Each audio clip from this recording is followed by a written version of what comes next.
Class 11-এর অ্যাকাউন্টেন্সির আগের দিন আমরা লেজার করেছিলাম। আজকে আমরা যে টপিকটা নিয়ে আলোচনা করব অর্থাৎ যে চ্যাপ্টারটা শুরু করব সেটা হচ্ছে ট্রায়াল ব্যালেন্স। আমরা লেজারের থিওরির সময় পড়েছিলাম যে লেজারের হেল্প নিয়ে ট্রায়াল ব্যালেন্স তৈরি করা হয়।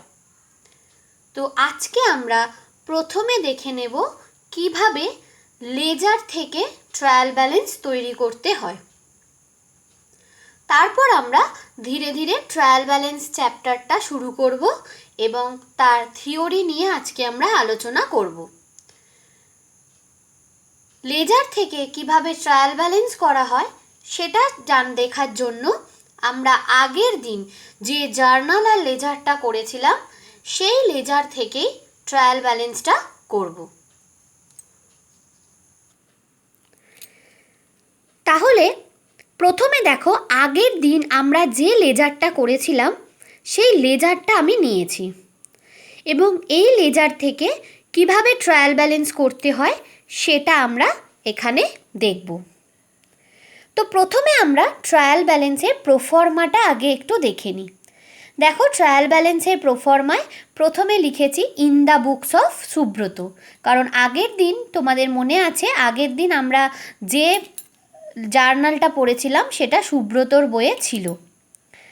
এরপর লিখেছি trial balance as on dot dot dot dot মানে ট্রায়াল ব্যালেন্স সবসময় একটা নির্দিষ্ট ইয়ারের শেষে গিয়ে বা একটা নির্দিষ্ট ইয়ারের শেষে করতে হয়, ডে বাই ডে করা হয় না, তাই সেই ডেটটা এখানে লিখতে হবে। কিন্তু আমাদের অঙ্কে কোনো পার্টিকুলার ডেট ছিল না, যদি কোনো পার্টিকুলার ডেট না থাকে তাহলে আমরা এভাবে ডট ডট লিখে দেব। তারপর দেখো, প্রোফর্মাটা আমরা লিখেছি প্রথমে সিরিয়াল নাম্বার, তারপর নেম অফ অ্যাকাউন্টস, তারপর এলএফ, তারপর দুটো অ্যামাউন্টের ঘর পাশাপাশি ডেবিট আর ক্রেডিট। এটা হচ্ছে ট্রায়াল ব্যালেন্সের প্রোফর্মা। এরপর আমরা এক এক করে লেজারটা দেখে নেব। দেখো, প্রথমে ছিল ক্যাশ অ্যাকাউন্ট। ক্যাশ অ্যাকাউন্টের ব্যালেন্স কোন অ্যাকাউন্টে হয়েছে? আমরা সবসময় বিডি ব্যালেন্সটা ধরব, অর্থাৎ যে দিকে ডেবিট না ক্রেডিট, কোন দিকে বিডি ব্যালেন্সটা হয়েছে অর্থাৎ ব্রড ডাউন ব্যালেন্সটা হয়েছে সেই ডেবিট বা ক্রেডিট দিকেই আমরা কিন্তু ট্রায়াল ব্যালেন্সে বসাবো। তাহলে এখানে দেখো, ক্যাশ অ্যাকাউন্টে প্রথমে তোমার টু ব্যালেন্স বিডি কোন দিকে হয়েছে? ডেবিট দিকে। কত ব্যালেন্স হয়েছিল? 14,500। তাই ট্রায়াল ব্যালেন্সেও আমি দেখো সিরিয়াল নাম্বার 1 দিয়ে ক্যাশ অ্যাকাউন্ট, নেম অফ অ্যাকাউন্টসের মধ্যে ক্যাশ অ্যাকাউন্ট লিখে ডেবিট দিকে 14,500 লিখেছি। সেমভাবে পরের অ্যাকাউন্টটা কী ছিল? Purchase account. পারচেস অ্যাকাউন্টের ব্যালেন্স বিডি কোন দিকে হয়েছিল? ডেবিট সাইডে। কত হয়েছিল? 10,000। তাই আমি এখানে পারচেস অ্যাকাউন্ট সিরিয়াল নাম্বার 2 দিয়ে পারচেস অ্যাকাউন্ট দেখো ডেবিট দিকে 10,000 লিখেছি। নেক্সট অ্যাকাউন্ট ছিল সেলস অ্যাকাউন্ট। সেলস অ্যাকাউন্টের বিডি ব্যালেন্স কোন দিকে হয়েছে? দেখো ক্রেডিট দিকে। ক্রেডিট দিকে 6,000 আমি সেটাই বসিয়েছি। দেখো নাম্বার 3 সেলস অ্যাকাউন্ট দিয়ে ক্রেডিট দিকে 6,000। নেক্সট অ্যাকাউন্ট ছিল ক্যাপিটাল অ্যাকাউন্ট। ক্যাপিটাল অ্যাকাউন্টও ক্রেডিট দিকে বাই ব্যালেন্স বিডি হয়েছিল 15,000।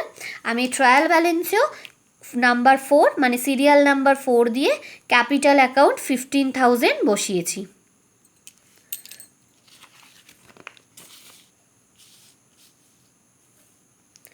Next salary account.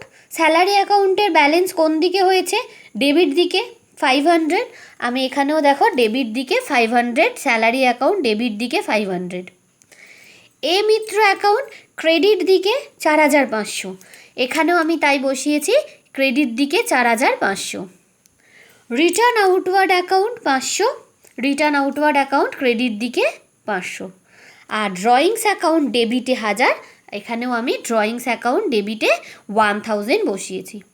এইভাবে আমার যে কটা অ্যাকাউন্ট হবে সব কটা অ্যাকাউন্ট বিডি ব্যালেন্সটা কোন দিকে হয়েছে অর্থাৎ ডেবিট দিকে না ক্রেডিট দিকে তার ওপর বেস করে আমি ট্রায়াল ব্যালেন্সে ডেবিটে বা ক্রেডিটে বসিয়ে নিয়েছি। এরপর আমি দুদিক টোটাল করব। সবসময় মনে রাখবে ট্রায়াল ব্যালেন্সের দুদিক কিন্তু জেনারেলি মিলে যাবে। যদি না মেলে তাহলে বুঝতে হবে তোমার অঙ্কে নিশ্চয়ই কোথাও ভুল আছে। অর্থাৎ যখনই আমরা লেজার থেকে ট্রায়াল ব্যালেন্স করব তখন অবশ্যই কিন্তু আমাদের ট্রায়াল ব্যালেন্স দুদিক টোটাল সেম হবে। দেখো এখানে টোটাল সেম 26,000 হয়েছে, তার পাশে আমি টোটাল বলে লিখে নিয়েছি। এইভাবে আমরা ট্রায়াল ব্যালেন্স লেজার থেকে ট্রায়াল ব্যালেন্স করে থাকি। কিন্তু ট্রায়াল ব্যালেন্স একটা বড় চ্যাপ্টার আছে, আমরা এবার সেই ট্রায়াল ব্যালেন্স চ্যাপ্টারটা শুরু করব। অর্থাৎ প্রথমে আজকে আমরা ট্রায়াল ব্যালেন্সের থিওরিগুলো পড়ব, তারপর ধীরে ধীরে আমরা কিভাবে ট্রায়াল ব্যালেন্স করতে হয় সেটাও দেখব। ট্রায়াল ব্যালেন্স চ্যাপ্টারে যে যে থিওরিগুলো আমরা পড়ব আগে সেগুলো একটু দেখে নিই। প্রথম পড়ব ডেফিনেশন অফ ট্রায়াল ব্যালেন্স, অর্থাৎ ট্রায়াল ব্যালেন্সের সংজ্ঞা। অবজেক্টিভস মানে উদ্দেশ্য। নাম্বার 3 আর 4-এ দুটো কোয়েশ্চেন আছে। Is trial balance indispensable? Indispensable মানে অপরিহার্য, মানে ট্রায়াল ব্যালেন্স প্রস্তুত করা কি অপরিহার্য? Number 4, is trial balance a ledger? Trial balance কি একটি ledger account? Number 5, errors not detected by trial balance. কিছু এরর আছে, কিছু ভুল আছে যেগুলো কিন্তু ট্রায়াল ব্যালেন্স ধরতে পারে না। আর নাম্বার 6-এ দুটো শর্ট নোটস পড়ব সাসপেন্স অ্যাকাউন্ট আর ক্লোজিং স্টক সম্বন্ধে। তো এক এক করে আমরা থিওরিগুলো দেখে নিই।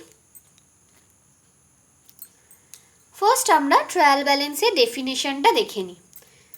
A trial balance is simply a list of the names and balances of all the accounts in the ledger and cash book listed in the order in which they appear in the ledger. তাহলে trial balance হচ্ছে simply a list of name and balances of all the accounts in the ledger. Ledger আমরা যা যা করেছি তার সমস্ত অ্যাকাউন্টসের নাম আর ব্যালেন্সগুলোর একটা লিস্ট হচ্ছে ট্রায়াল ব্যালেন্স। এবং cash book listed in the order in which they appear in the ledger. লেজারে যেভাবে আমরা অ্যাপিয়ার করি, যে অর্ডারে, সেই অর্ডারেই পরপর আমরা লিখলাম। আমরা প্রথমে একটা এক্সাম্পল দেখে নিয়েছি লেজার থেকে ট্রায়াল ব্যালেন্সে। দেখো লেজারে যা যা অ্যাকাউন্টের নাম হয়েছিল এবং তার ব্যালেন্সগুলো নিয়েই আমরা ট্রায়াল ব্যালেন্সে একটা লিস্ট বানিয়ে নিয়েছি। কোনো নির্দিষ্ট তারিখের হিসাবের গাণিতিক শুদ্ধতা যাচাই করার জন্য খতিয়ান মিন্স লেজার, খতিয়ানের যাবতীয় হিসাব খাতের ডেবিট ও ক্রেডিট জেরগুলো নিয়ে যে বিবরণী বা তালিকা প্রস্তুত করা হয় তাকে রেয়ামিল বা ট্রায়াল ব্যালেন্স বলে। তাহলে ট্রায়াল ব্যালেন্স তৈরি করা হয় কিসের জন্য? হিসাবের গাণিতিক শুদ্ধতা যাচাই করার জন্য। হিসাবের গাণিতিক শুদ্ধতা যাচাই করার জন্য। তাহলে ট্রায়াল ব্যালেন্সের ডেফিনিশনটা দেখলাম। এরপর আমরা দেখব trial balance objectives of trial balance. প্রথমে কি বলছে? হিসাবের গাণিতিক নির্ভুলতা যাচাই, টেস্ট অফ এরিথমেটিক অ্যাকিউরেসি। সমস্ত ট্রানজাকশন হিসাব খাতে তোলা এবং জের টানার পর রেয়ামিল প্রস্তুতের মাধ্যমে হিসাবের গাণিতিক নির্ভুলতা যাচাই করা হয়। কারণ প্রত্যেকটা ট্রানজাকশান হিসাব খাতে তোলার এবং তার ব্যালেন্সগুলো করার পর আমরা সেই ব্যালেন্সগুলো নিয়ে ট্রায়াল ব্যালেন্স করে যদি দেখি দুদিকের হিসাব ঠিক আছে, অর্থাৎ দুদিকে টোটাল সেম আছে, তাহলে আমরা বুঝবো যে গাণিতিক শুদ্ধতা মানে এরিথমেটিক্যালি আমার হিসাব ঠিক আছে। Number 2, summarised information of ledger accounts. খতিয়ানের হিসাব খাতগুলি সংক্ষিপ্তসার। আমাদের লেজারে অনেক রকম অ্যাকাউন্টস হয়। আমরা একটা ছোট লেজার দিয়ে এক্সাম্পল দিয়ে দেখেছি।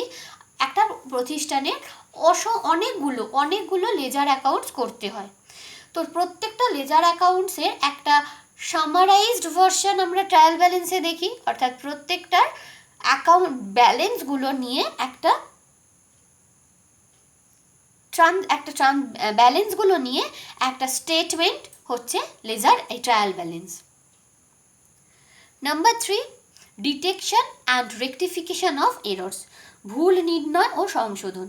রেয়ামিলের মাধ্যমে হিসাবের ভুল ত্রুটি উদ্ঘাটন করা যায়। কারণ যদি দেখা যায় যে ট্রায়াল ব্যালেন্সের দুদিক মিলছে না, তাহলে বুঝতে হবে যে নিশ্চয়ই আমার নয় জার্নালে নয় লেজারে কিছু না কিছু ভুল আছে, তাহলে সেটা আমরা নির্ণয় করতে পারবো এবং প্রয়োজনে তার সংশোধনও করতে পারবো।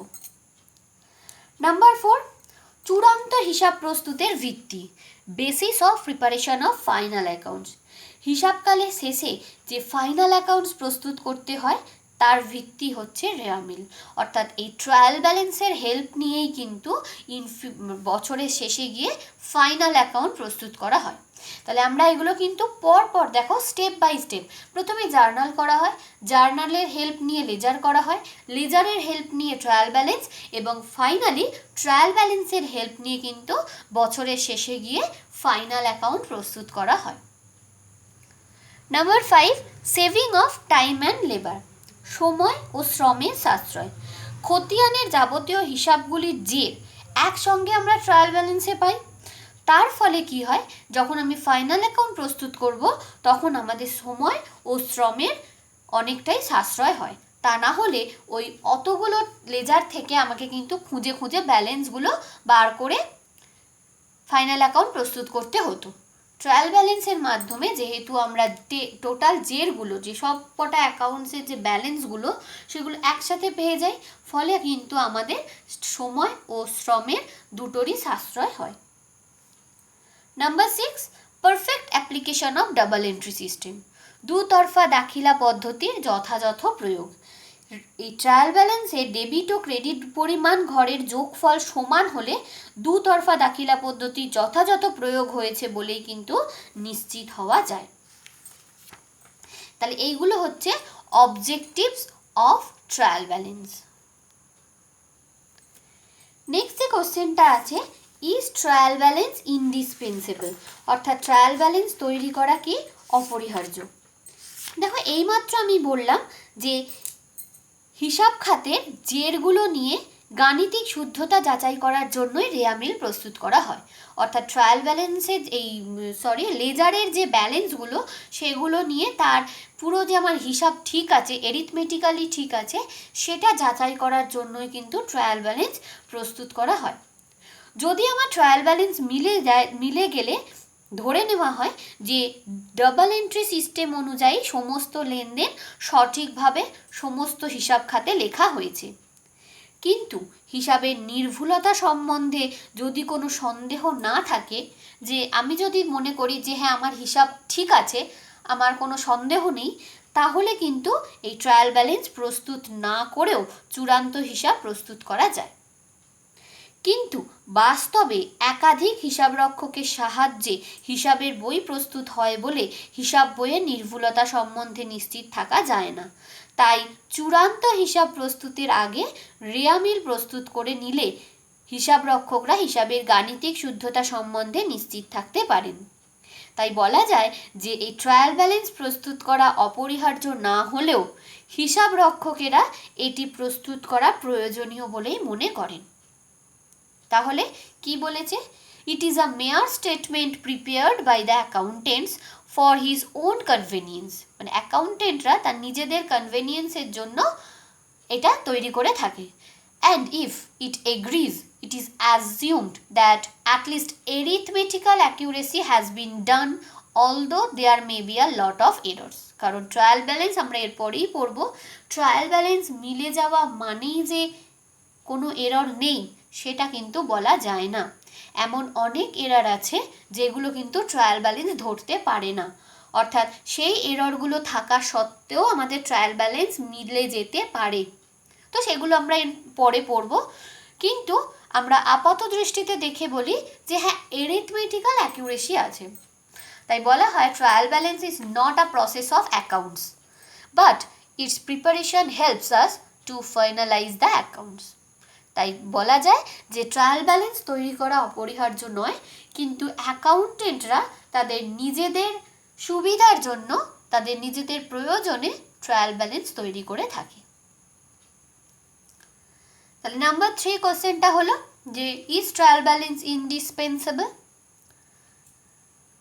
Number 4, is trial balance a laser account, বলছে ট্রায়াল ব্যালেন্স কি একটা হিসাব খাত, লেজার অ্যাকাউন্ট। তো আমরা লেজার দেখেছি, লেজার করেছি, আর ট্রায়াল ব্যালেন্সও একটা ছোট করেছি। প্রথম যে বলেছে প্রোফর্মা মানে ছক, দুটোর ছক কি সেম? সেম নয়। তাহলে রেয়া মিলের ছক আর লেজারের ছক কিন্তু সেম নয়। ট্রায়াল ব্যালেন্স সমস্ত হিসাব খাতগুলো লেজারে লেখা হয়, কিন্তু ট্রায়াল ব্যালেন্স লেজারের বাইরে আলাদা একটা কাগজে প্রস্তুত করা হয়, একটা সেপারেট শিটে প্রস্তুত করা হয়। নাম্বার 3, লেজার অ্যাকাউন্ট তৈরি করা কিন্তু কম্পালসারি, বাধ্যবাধকতা আছে, কিন্তু ট্রায়াল ব্যালেন্স তৈরি করা কিন্তু কম্পালসারি নয়। নাম্বার 4 কি পয়েন্টস, টেস্ট অফ এরিথমেটিক্যাল অ্যাকিউরেসি। হিসাব খাতের মাধ্যমে হিসাব নিকাশের গাণিতিক শুদ্ধতা যাচাই করা যায় না, কিন্তু মানে অ্যাকাউন্টসের মাধ্যমে লেজার তৈরি করার ফলে কিন্তু আমাদের এরিথমেটিক্যাল অ্যাকিউরেসি টেস্ট করা যায় না, কিন্তু রেয়া মিলের মাধ্যমে বা ট্রায়াল ব্যালেন্স প্রস্তুত করে আমাদের গাণিতিক শুদ্ধতা যাচাই করা যায়। সবচেয়ে ইম্পর্টেন্ট, ট্রায়াল ব্যালেন্স কিন্তু একটা স্টেটমেন্ট, এটা কিন্তু কোনো অ্যাকাউন্ট নয়। কারণ অ্যাকাউন্টের ক্ষেত্রে আমরা কম্পালসারি কিছু জিনিস দেখেছি, যেমন ডাবল এন্ট্রি সিস্টেম অনুযায়ী লেফট সাইডটা ডেবিট হয় আর রাইট সাইডটা ক্রেডিট হয় যে কোনো অ্যাকাউন্টের। কোনো অ্যাকাউন্টের ডেবিট দিকে কোনো পোস্টিং করতে গেলে সেখানে 2 দিয়ে স্টার্ট করতে হয়, এবং ক্রেডিট দিকে কিছু লিখতে গেলে সেখানে বাই দিয়ে স্টার্ট করতে হয়, এবং তার একটা ব্যালেন্স ক্যালকুলেট করতে হয়, একটা ক্লোজিং ব্যালেন্স, অন্তিম জের নির্ণয় করতে হয়। আমরা কিন্তু ট্রায়াল ব্যালেন্সে এরকম কিছুই প্রস্তুত করছি না, তাই ট্রায়াল ব্যালেন্সকে অ্যাকাউন্ট বলা যায় না, ইটস আ স্টেটমেন্ট। আর লাস্ট, প্রস্তুতের সময় লেজার কিভাবে তৈরি করা হয় না, নির্দিষ্ট হিসাবকালের জন্য, মানে একটা নির্দিষ্ট হিসাবকালের জন্য তৈরি করা হয়। আর ট্রায়াল ব্যালেন্স কখন প্রস্তুত করা হয়, একটা নির্দিষ্ট দিনে, অর্থাৎ একটা বছরের শেষে, একটা হিসাবকালের শেষে একটা নির্দিষ্ট দিনে প্রস্তুত করা হয়। তাই এই আলোচনাগুলো করে আমরা বুঝতে পারি যে ট্রায়াল ব্যালেন্স কিন্তু কোনো অ্যাকাউন্ট নয়, it's not a laser account, it's just a statement, এটা শুধুমাত্র একটা বিবরণী। তাহলে এইভাবে যদি এই কোশ্চেনটা আসে যে is trial balance a laser account, তাহলে আমাকে এই পয়েন্টসগুলো লিখে লাস্টে কনক্লুশনে লিখতে হবে যে trial balance is not a laser account, it's just a statement. তাহলে এইভাবে আমরা এই কোশ্চেনটাও আলোচনা করে নিলাম।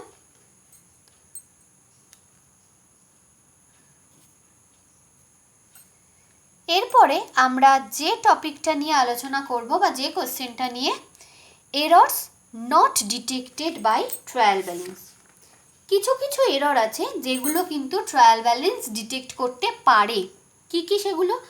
যে wrong posting from books of original entry to ledger, অর্থাৎ জার্নাল থেকে লেজারে তোলার সময় যদি ভুল দিকে তোলা হয়, অর্থাৎ ডেবিট সাইডটা ক্রেডিট দিকে তোলা হয়ে গেল, বা একটা হিসাব খাতের থেকে অন্য হিসাব খাতে তোলা হলো, এরকম, অর্থাৎ জার্নাল থেকে লেজারে তোলার সময় যদি কোনো ভুল হয়, তাহলে সেই এররগুলো ট্রায়াল ব্যালেন্স ধরতে পারে। যদি যোগ করার সময়, অর্থাৎ ক্যালকুলেট করার সময় বা ব্যালেন্স নির্ণয়ের সময় কোনো ভুল হয়, অর্থাৎ যোগে ভুল হতে পারে, ব্যালেন্স ক্যালকুলেটে ভুল হতে পারে, লেজারের একটা পৃষ্ঠা থেকে আর একটা পৃষ্ঠায় ব্যালেন্স ফরওয়ার্ড করার সময় ভুল হতে পারে, তাহলে এই ভুলগুলো কিন্তু ট্রায়াল ব্যালেন্স ধরতে পারে। কিংবা ট্রায়াল ব্যালেন্সে লেখার সময়ও কিছু ভুল হতে পারে, যেমন ব্যালেন্স ভুল লেখা হলো, যে কোনো একটা লেজার অ্যাকাউন্টসে আমার ব্যালেন্স হয়েছে 10,000, আমি ট্রায়াল ব্যালেন্সে লেখার সময় 1,000 লিখে ফেললাম, বা ট্রায়াল ব্যালেন্সে আদৌ লেখাই হলো না, অর্থাৎ পরপর লেজার অ্যাকাউন্টসগুলো দেখতে দেখতে হঠাৎ একটা লেজার অ্যাকাউন্টসের ব্যালেন্স আমাদের ভুলও হয়ে যেতে পারে। কিংবা কোনো একটা অ্যাকাউন্ট হয়তো দুবার বা একাধিকবার লেখা হয়ে গেল, অর্থাৎ কোনো একটা হয়তো ক্যাশ অ্যাকাউন্ট বা ক্যাপিটাল অ্যাকাউন্ট আমি ভুল করে দুবার লিখে ফেললাম, তাহলে এই ধরনের ভুলগুলো কিন্তু ট্রায়াল ব্যালেন্স ডিটেক্ট করতে পারে। আর যেগুলো ট্রায়াল ব্যালেন্স ডিটেক্ট করতে পারে সেই ভুলগুলোর জন্য কিন্তু ট্রায়াল ব্যালেন্স মিলবে না, অর্থাৎ ট্রায়াল ব্যালেন্সের ডেবিট আর ক্রেডিট দিকের মধ্যে ডিফারেন্স হবে। কিন্তু ট্রায়াল ব্যালেন্স এ এমন অনেক ভুল আমাদের আছে যেগুলো কিন্তু ট্রায়াল ব্যালেন্স ডিটেক্ট করতে পারে না। অর্থাৎ ভুলগুলো তোমার হিসাবের মধ্যে হয়েছে, তা সত্ত্বেও তোমার ট্রায়াল ব্যালেন্স মিলে যাবে। অর্থাৎ ট্রায়াল ব্যালেন্সের ডেবিট আর ক্রেডিট দিক অ্যামাউন্ট সেম হবে, কিন্তু তোমার ট্রায়াল ব্যালেন্সের ভিতরে হয় জার্নালে, না হয় লেজারে, কিংবা ট্রায়াল ব্যালেন্স করার সময়ও কোনো না কোনো ভুল থেকে যেতে পারে। এখন আমরা সেই ভুলগুলো নিয়েই পড়ব। তোমরা যারা সিএলপিএ ক্লাস ফলো করছো তারা জানো যে এই ভুলগুলো আমরা কিন্তু সিএলপিএতেও পড়েছি, এবং সিএলপিএর জন্য এই এররগুলো যতটাই ইম্পর্টেন্ট, এই অ্যাকাউন্টেন্সির জন্য কিন্তু এই এররগুলো ততটাই ইম্পর্টেন্ট। অর্থাৎ এই এররগুলো খুব ভালোভাবে পড়তে হবে, বোথ সিএলপিএ অ্যান্ড অ্যাকাউন্টেন্সি। আমরা এক এক করে দেখে নিই। প্রথম যে এরর, টোটাল 5টা এরর আছে। প্রথম যে এররটা আছে সেটা হচ্ছে এরর অফ ওমিশন, ছাড়ের ভুল।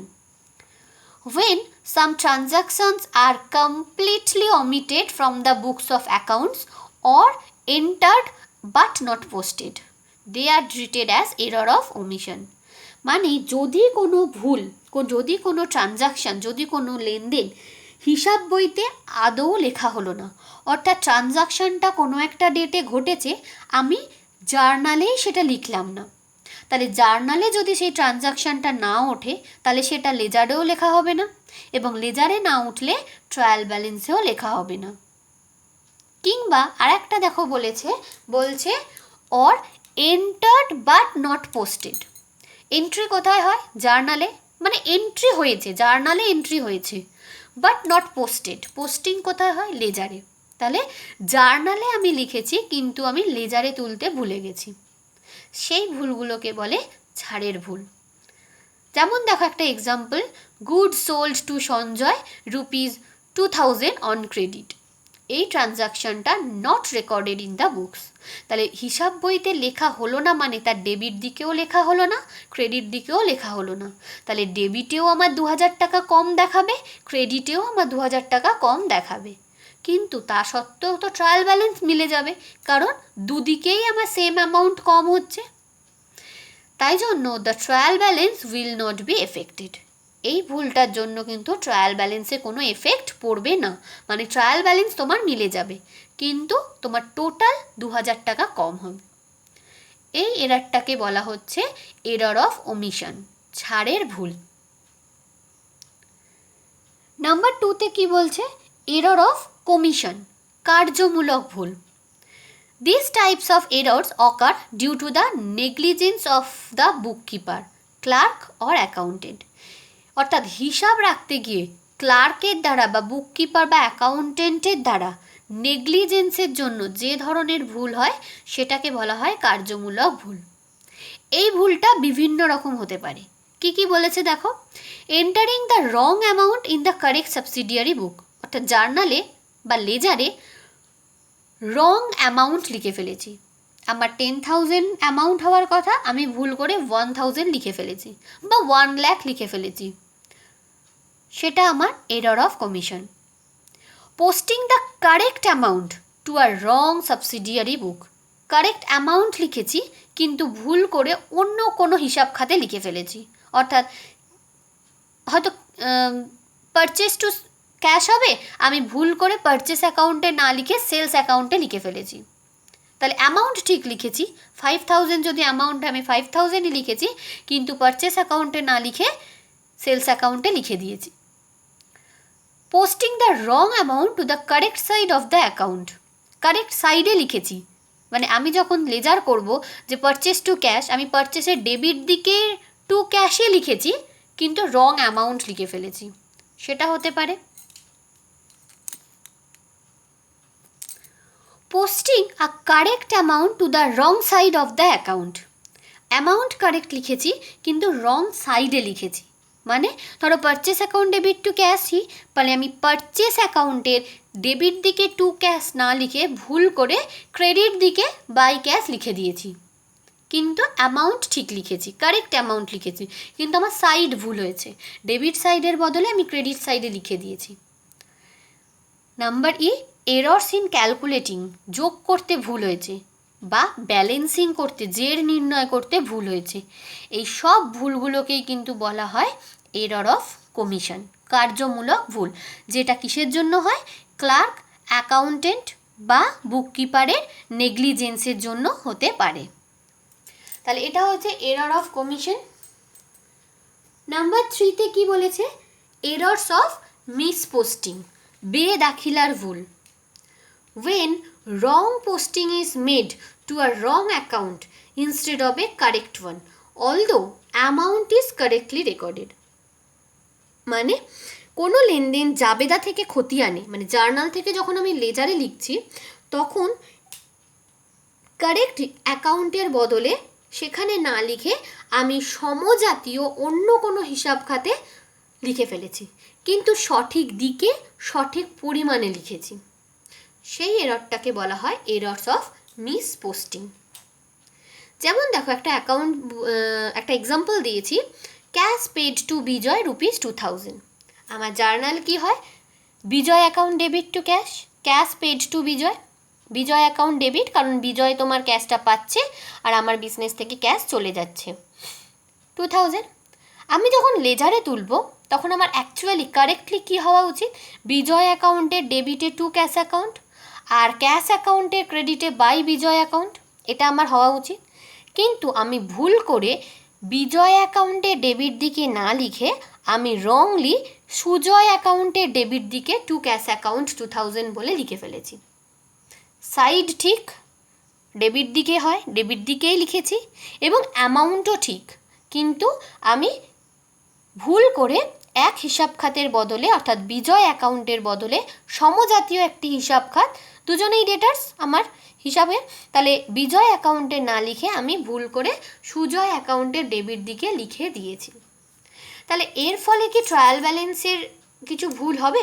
কারণ ট্রায়াল ব্যালেন্স যখন আমি করব তখন আমি বিজয় অ্যাকাউন্ট না লিখে শুধু আমার নেমটা চেঞ্জ হয়ে যাবে সুজয় অ্যাকাউন্ট, কিন্তু আমার ডেবিট দিকেই থাকবে এবং অ্যামাউন্ট 2000ই থাকবে। তাহলে আমার ট্রায়াল ব্যালেন্স মিলতে কোনো অসুবিধা হবে না, অর্থাৎ ট্রায়াল ব্যালেন্স আমার দুদিকই সেম থাকবে। এই ভুলটার জন্য কিন্তু ট্রায়াল ব্যালেন্স এফেক্টেড হয় না, অর্থাৎ ট্রায়াল ব্যালেন্স মিলে যায় কিন্তু ভুল রয়ে যাচ্ছে, তাহলে এই ভুলটাও কিন্তু ট্রায়াল ব্যালেন্স ধরতে পারে না। টোটাল 5টা এরর আছে, তার মধ্যে আজকে আমরা 3টে এরর পড়লাম। নেক্সট দিন আমরা বাকি দুটো এররও খুব ইম্পর্টেন্ট, সেই দুটো এরর পড়ে বাকি থিওরিগুলো নিয়ে আলোচনা করব। এই এররগুলো কিন্তু খুব ভালো করে পড়তে হবে, কারণ 1 মার্কসের কোশ্চেনের জন্য যে কোনো একটা এরর কিন্তু আসে। যে error of misposting, what do you mean by error of misposting বা what do you mean by error of commission আসতেই পারে এবং আসেও। আর এছাড়াও কোনো একটা এক্সাম্পল তুলে দিয়ে এমসিকিউতেও কিন্তু আসতে পারে যে এটা কোন ধরনের এরর, সেইরকমভাবেও কিন্তু এমসিকিউ আসতে পারে। তাই এই এররগুলো খুব ভালো করে পড়তে হবে। আজকে আমরা এই 3টেই পড়লাম, নেক্সট দিন আমরা বাকি দুটো এরর নিয়ে পড়ব।